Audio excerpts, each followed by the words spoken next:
కరెక్ట్గా 2 నెలల క్రితం విజయ్ తలపతిని ప్రతి ఒక్కళ్ళు కూడా ట్రోల్ చేశారు. కారణాలు ఏంటి? ఆయన తొక్కిసలాట్లో ఇదయ్యారు. అండ్ తన వైఫ్ చూసుకున్నట్లయితే తను విడాకులు ఇచ్చేసింది. త్రిషాతో తాను ఎఫ్ఐఆర్ పెట్టుకుంటూ ఎంతలా ట్రోల్ చేయాలో అంతలా ట్రోల్ చేశారు. కానీ మన విజయ్ తలపతి చూసుకున్నట్లయితే అవేమీ పట్టించుకోలేదు అనమాట. అసలు దాని గురించి మాట కూడా మాట్లాడలేదు. తన పనితో తను చేస్తూ వెళ్ళిపోయింది.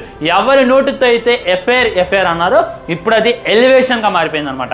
మొన్న త్రిషా గారు తిరుమల దేవస్థానానికి వచ్చినప్పుడు మేడం విజయం మనదే అన్నప్పుడు అండ్ త్రిషా గారు గెలవంగానే విజయ్ తలపతి గారి ఇంటికి వెళ్ళటం, ఇవన్నీ కూడా మనం సోషల్ మీడియాలో చూసా.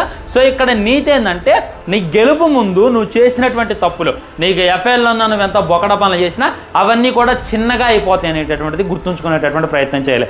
అదే ఆయన ఓడిపోతే ఇవన్నీ పెద్దగా కనపడే, ఈ విధంగా ఎఫ్ఐఆర్ పెట్టుకుండి, ఈ విధంగా ఇది చేసిండు అందువల్ల ఆయన ఓడిపోయిండు అని చెప్పి ప్రతి ఒక్కరు ట్రోల్ చేసేవారు. ఈ రోజు ఆయన గెలిచిండు, ఈ రోజు ఆయన సీఎం అవ్వబోతుండు అనేటటువంటి ఉద్దేశంతో ఆయన ఏం చేసినా దాంట్లో మనమైతే మన ఎలివేషన్ చూస్తున్నాం అనమాట. సో నీ లైఫ్లో కూడా అంతే, నువ్వు గెలుపు మీద ఎక్కువ కాన్సన్ట్రేషన్ చేయి, సక్సెస్ మీద ఎక్కువ కాన్సన్ట్రేషన్ చేయి. నువ్వు సక్సెస్ అయ్యావనుకో, నువ్వు చేసినటువంటి చిన్న తప్పులైనా పెద్ద తప్పులైనా ఈ లోకం పట్టించుకోవద్దు.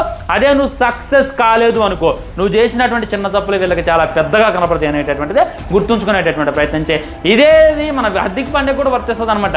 ఇప్పుడు ఉన్నటువంటి సెలబ్రిటీస్ ఈ కళ్ళతో మనం చూస్తున్నాం. సోషల్ మీడియా థింగ్స్, జనాల థింగ్స్ ఎలా ఉంటుందంటే, సక్సెస్ అయినోటి తప్పులు పట్టించుకోరు, అది ఎంత పెద్దదైనా అనేటటువంటిది గుర్తుంచుకునేటటువంటి ప్రయత్నం చేయి. ఓకేనా?